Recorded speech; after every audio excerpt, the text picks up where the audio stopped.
1919년 제1차 세계대전이 끝난 직후 독일의 한 서점에 한 권의 책이 조용히 놓였습니다. 저자 이름은 에밀 싱클레어. 아무도 들어본 적 없는 이름이었습니다. 그러나 이 책은 독일 젊은이들 사이에서 폭발적인 반응을 일으켰습니다. 그들은 이 책을 읽으며 울었고 자신의 이야기를 발견했다고 말했습니다. 이 신비한 작가는 도대체 누구일까? 사람들은 궁금해했습니다. 1년 후 진실이 밝혀졌습니다. 에밀 싱클레어는 가명이었고 진짜 저자는 이미 유명한 작가 헤르만 헤세였습니다. 왜 그는 자신의 이름을 숨겼을까? 헤세는 말했습니다. 이 책은 너무 개인적이어서 나는 내 이름 뒤에 숨고 싶지 않았다. 이 책의 제목은 데미안. 한 청년이 자기 자신을 발견하는 여정을 그린 소설이지만 동시에 모든 인간의 내면에서 벌어지는 영혼의 혁명을 담은 철학서였습니다. 오늘 우리가 함께 들여다볼 이야기는 바로 이 책 그리고 그 속에 숨겨진 가장 근본적인 질문입니다. 나는 누구인가? 헤르만 헤세는 1877년 독일 칼프에서 태어났습니다. 그의 부모는 독실한 기독교 선교사였고 집안은 엄격한 신앙으로 가득했습니다. 어린 헤세는 이 엄격함 속에서 숨이 막혔습니다. 그는 반항적이었고 규칙에 순응할 수 없었습니다. 15살 때 그는 신학교를 탈출했습니다. 가족은 충격을 받았고 헤세는 정신병원에 입원해야 했습니다. 이 경험은 그에게 평생의 상처를 남겼지만 동시에 그의 문학의 씨앗이 되었습니다. 젊은 헤세는 자신이 누구인지 알 수 없었습니다. 그는 부모가 원하는 아들이 될 수 없었고 사회가 기대하는 청년도 될 수 없었습니다. 그는 방황했습니다. 서점 점원으로 일하고 시계 공장에서 일하며 끊임없이 자신을 찾아 헤맸습니다. 1904년 27살의 헤세는 첫 소설 페터 카멘친트로 성공을 거두었습니다. 그는 작가가 되었고 결혼했으며 가정을 꾸렸습니다. 겉으로 보기에 그는 안정된 삶을 살고 있었습니다. 그러나 내면은 여전히 불안했습니다. 1914년 제1차 세계대전이 발발했습니다. 헤세는 전쟁에 반대했고 평화주의를 주장했습니다. 이것 때문에 그는 독일에서 배신자로 낙인 찍혔습니다. 신문들은 그를 비난했고 친구들마저 그를 등졌습니다. 설상가상으로 그의 아버지가 세상을 떠났고 막내 아들은 심각한 병에 걸렸으며 아내는 정신질환으로 고통받기 시작했습니다. 헤세는 깊은 우울증에 빠졌습니다. 그는 자살을 생각했고 자신의 존재 자체를 의심했습니다. 1916년 헤세는 취리히의 정신과 의사 요제프 랑에게 도움을 청했습니다. 랑은 칼 융의 제자였고 정신분석 치료를 했습니다. 헤세는 일주일에 여러 번 랑을 만나 자신의 꿈, 기억, 두려움을 이야기했습니다. 이 치료 과정은 헤세에게 혁명적이었습니다. 그는 자신의 무의식을 탐험하기 시작했고 자신 안에 숨겨진 또 다른 자아들을 발견했습니다. 랑은 헤세에게 융의 개념들을 소개했습니다. 그림자, 아니마, 자기 자신. 융은 인간의 정신이 의식적 자아뿐만 아니라 무의식적 요소들로 이루어져 있다고 주장했습니다. 그리고 진정한 성장은 이 모든 요소들을 통합하는 개성화 과정이라고 보았습니다. 헤세는 이 개념들의 깊은 감명을 받았습니다. 그는 깨달았습니다. 자신의 고통은 단순히 외부 상황 때문이 아니라 자신의 내면이 분열되어 있기 때문이라는 것을. 그는 자신 안의 빛만 인정하고 어둠을 억압해왔습니다. 그러나 어둠은 사라지지 않고 무의식 속에서 그를 괴롭히고 있었습니다. 1917년부터 1919년 사이 헤세는 데미안을 썼습니다. 이것은 치료의 산물이었고 자기 발견의 기록이었습니다. 주인공 에밀 싱클레어는 헤세의 자신의 분신이었고 데미안은 그의 내면의 목소리, 그의 더 높은 자아였습니다. 헤세는 이 소설을 쓰면서 자신의 영혼을 재구성했습니다. 그는 자신의 빛과 어둠, 선과 악, 의식과 무의식을 대면하고 통합하려 했습니다. 소설은 에밀 싱클레어라는 소년의 이야기로 시작됩니다. 싱클레어는 평범한 중산층 가정에서 자랍니다. 그의 집은 빛의 세계입니다. 거기에는 사랑, 순수함, 질서가 있습니다. 그러나 집 밖에는 어둠의 세계가 있습니다. 거기에는 위험, 유혹, 죄가 있습니다. 어린 싱클레어는 이 두 세계 사이에서 살아갑니다. 그는 빛의 세계에 속하고 싶어 하지만 어둠의 세계에 이끌립니다. 10살 때 싱클레어는 큰 실수를 합니다. 동네 불량배 크로머에게 잘난 척하다가 거짓말을 하게 되고 크로머는 이것을 빌미로 싱클레어를 협박합니다. 싱클레어는 크로머의 노예가 됩니다. 그는 부모에게 말할 수 없고 혼자 이 비밀을 짊어져야 합니다. 그는 절망합니다. 그의 빛의 세계는 무너지고 그는 어둠 속으로 떨어집니다. 바로 이때 데미안이 나타납니다. 막스 데미안은 싱클레어보다 2살 많은 소년입니다. 그러나 그는 다른 아이들과 완전히 다릅니다. 그는 성숙하고 지적이며 신비로운 힘을 가진 것처럼 보입니다. 데미안은 어떻게 해서인지 싱클레어의 비밀을 알아냅니다. 그리고 그는 마법처럼 크로머를 물리칩니다. 싱클레어는 자유로워집니다. 그러나 데미안은 그에게 무언가 더 중요한 것을 줍니다. 새로운 사고방식입니다. 데미안은 싱클레어에게 카인과 아벨의 이야기를 다시 해석해 줍니다. 성경에서 카인은 동생 아벨을 죽인 악한 형입니다. 그리고 신은 카인에게 표식을 주어 그를 저주합니다. 그러나 데미안은 묻습니다. 카인의 표식이 정말 저주일까?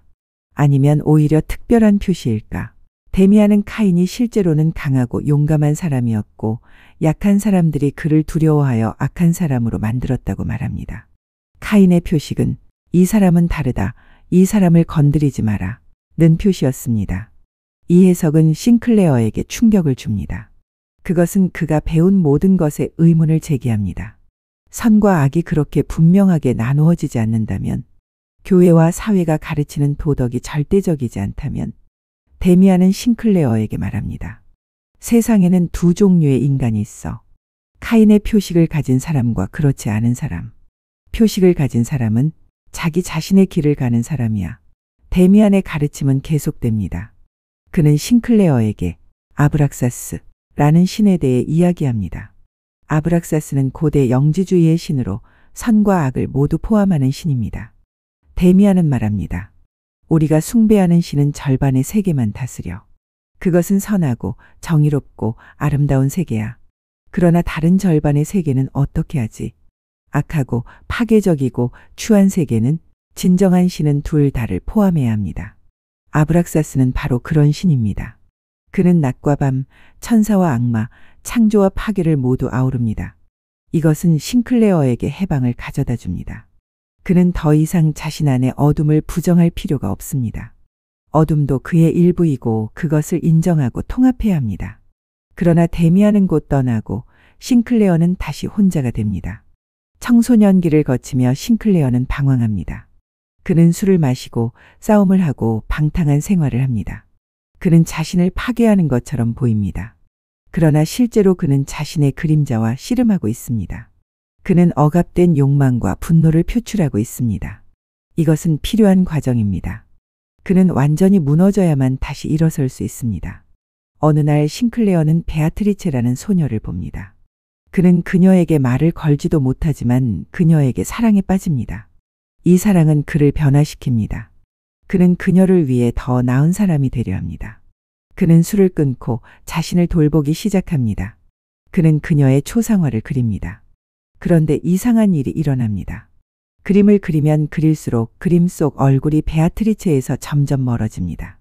그리고 결국 그 얼굴은 데미안을 닮아갑니다. 아니, 더 정확히 말하면 자기 자신을 닮아갑니다. 싱클레어는 깨닫습니다.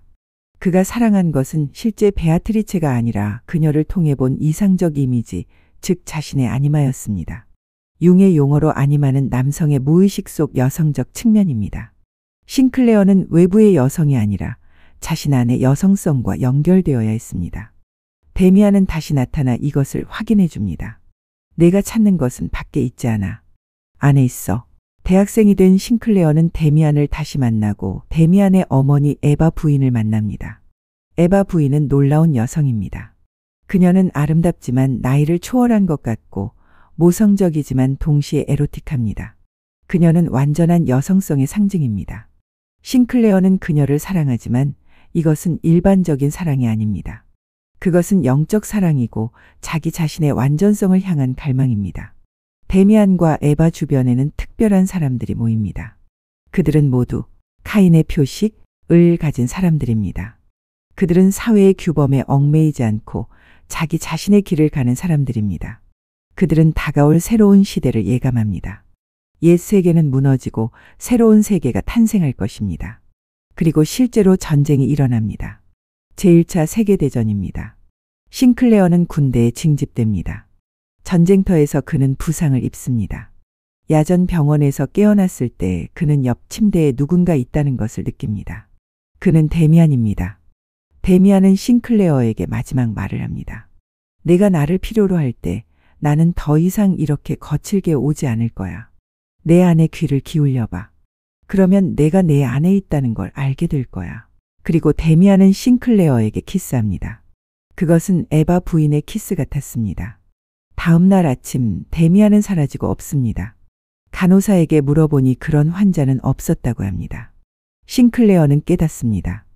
데미안은 실제 인물이 아니었을지도 모릅니다. 아니, 그는 실제였지만 동시에 싱클레어 자신의 일부였습니다. 데미안은 싱클레어의 더 높은 자, 그의 내면의 안내자였습니다. 이제 싱클레어는 혼자가 아닙니다. 데미안은 영원히 그의 안에 있습니다. 소설은 이렇게 끝납니다. 내가 나 자신을 찾으려고 할 때 나는 종종 그 이미지를, 내 내면의 안내자이자 친구의 이미지를 들여다본다. 그것은 더 이상 데미안의 이미지가 아니다. 그것은 나 자신의 이미지이다. 내 꿈이고 내 친구이고 내 안내자이다. 데미안의 핵심 상징은 알을 깨는 새입니다. 소설 중간에 싱클레어는 이상한 꿈을 꿉니다. 그는 새가 알을 깨고 나오는 것을 봅니다. 그는 이것을 그림으로 그려 데미안에게 보냅니다. 데미안은 답장에 이렇게 씁니다. 새는 알을 깨고 나온다. 알은 세계다. 태어나려는 자는 하나의 세계를 파괴해야 한다. 새는 신에게로 날아간다. 신의 이름은 아브락사스다. 이 구절은 데미안의 가장 유명한 인용문이 되었습니다. 그것은 개인의 변화뿐만 아니라 인류의 변화를 상징합니다. 우리는 모두 알 속에 있습니다. 그 알은 우리의 편견, 두려움, 사회적 조건입니다. 그것은 우리를 보호하지만 동시에 제한합니다. 진정으로 태어나고 진정한 자아가 되려면 우리는 이 알을 깨야 합니다. 그것은 고통스럽습니다. 알을 깨는 것은 익숙한 세계를 파괴하는 것입니다. 그러나 그것 없이는 새로운 삶이 없습니다. 데미안이 출판되었을 때 그것은 독일 젊은이들에게 엄청난 영향을 미쳤습니다. 제1차 세계대전 후 독일은 혼란에 빠져 있었습니다. 전쟁에서 패배했고 경제는 파탄났으며 옛 가치들은 무너졌습니다. 젊은이들은 길을 잃었습니다. 그들은 부모 세대를 믿을 수 없었고 교회와 국가도 신뢰할 수 없었습니다. 그들은 새로운 의미를 찾고 있었습니다. 데미안은 바로 이들에게 말했습니다. 외부에서 의미를 찾지 말라. 자기 자신 안에서 찾아라. 헤세가 에밀 싱클레어라는 가명을 사용한 것은 우연이 아니었습니다. 그는 이 책이 자신의 책이 아니라 모든 젊은이의 책이 되기를 원했습니다. 실제로 많은 독자들은 싱클레어가 자신의 이야기를 쓴 것이라고 느꼈습니다. 그러나 헤세의 정체가 밝혀진 후 일부 비평가들은 실망했습니다. 그들은 헤세가 너무 나이가 많다고 생각했습니다. 40이 넘은 작가가 어떻게 젊은이의 영혼을 이해할 수 있는가? 그러나 헤세는 알고 있었습니다. 자기 발견의 여정은 나이와 관계없습니다. 그것은 평생의 과제입니다. 우리는 계속해서 알을 깨고 다시 태어나고 더 깊은 자아를 발견합니다. 데미안 이후 헤세는 계속해서 같은 주제를 탐구했습니다. 시타르타에서는 동양 철학을 통해, 황야의 이리에서는 더욱 어둡고 분열된 자아를 통해, 유리알 유이에서는 영적 엘리트 사회를 통해. 그러나 모든 작품의 중심에는 같은 질문이 있었습니다. 나는 누구인가? 그리고 어떻게 진정한 나 자신이 될 수 있는가? 오늘날 우리는 데미안에게서 무엇을 배울 수 있을까요? 첫째, 자기 정직성의 중요성입니다. 싱클레어의 여정은 자신에게 정직해지는 과정입니다. 그는 자신의 어둠을 인정하고 자신의 욕망을 부정하지 않으며 자신의 진정한 감정을 직면합니다. 현대 사회는 우리에게 특정한 방식으로 행동하라고 압력을 가합니다. 우리는 성공해야 하고 행복해야 하며 긍정적이어야 합니다. 그러나 이것은 종종 자기 기만으로 이어집니다.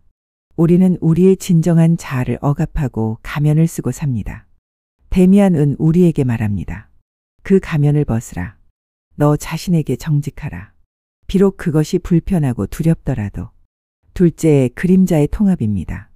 융의 심리학에서 그림자는 우리가 인정하고 싶지 않은 자아의 측면입니다. 우리의 부정적 특성, 억압된 욕망, 어두운 충동들입니다. 우리는 이것들을 무의식 속에 밀어 넣으려 하지만 그림자는 사라지지 않습니다. 오히려 그것은 무의식 속에서 더 강해지고 우리를 파괴적인 방식으로 표출됩니다. 데미안은 그림자를 인정하고 통합하는 것의 중요성을 보여줍니다. 데미안이 말하듯 진정한 신은 선과 악을 모두 포함합니다. 진정한 자아도 마찬가지입니다. 우리는 천사도 악마도 아닙니다. 우리는 둘 다입니다. 그리고 그것을 인정할 때 우리는 온전해집니다. 셋째, 내면의 권위입니다. 싱클레어는 처음에 외부의 권위에 의존합니다. 부모, 교회, 사회.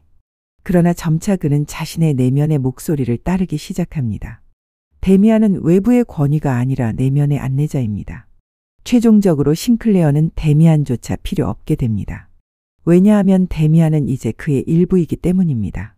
오늘날 우리는 정보의 홍수 속에 살고 있습니다. 모든 사람이 우리에게 무엇을 해야 하는지 말합니다. 전문가, 인플루언서, 미디어. 그러나 데미안은 우리에게 말합니다. 가장 중요한 목소리는 당신 안에 있습니다. 당신의 직관을, 당신의 내면의 지혜를 신뢰하십시오. 넷째, 개별화의 용기입니다. 자기 자신이 되는 것은 쉽지 않습니다. 그것은 종종 고독을 의미합니다. 싱클레어는 자신의 길을 갈수록 더욱 외로워집니다. 사람들은 그를 이해하지 못하고 그는 그들과 점점 더 멀어집니다.